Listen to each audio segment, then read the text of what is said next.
Hi friends, in the last tutorial we have inserted multiple records within this database. Now in this tutorial what I'm going to do is that update any one of this record in the database. So say suppose I want to promote this Harry as executive manager. So his employee ID is 2. So let us write one PHP code to update this employee ID to record. So here I will go to my notepad editor and I will create one new PHP file. So let me copy the same code for the connection. So this will establish the connection with the database. Now next, here again I will create one SQL variable, and here now this time my query will be something like this: update employee set job is equals to, like I have told you that I want him to be executive manager.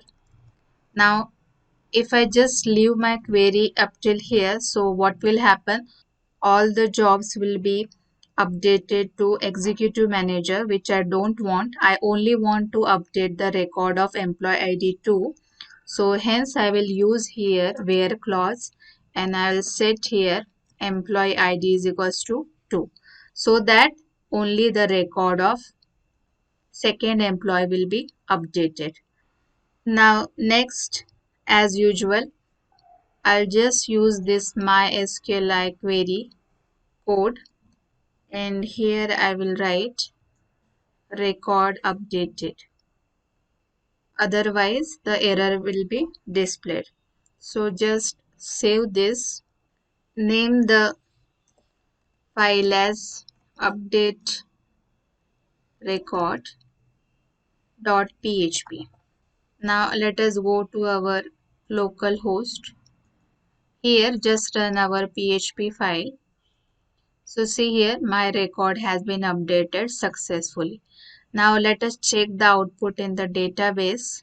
Now here it is not showing me anything because I have to refresh it first.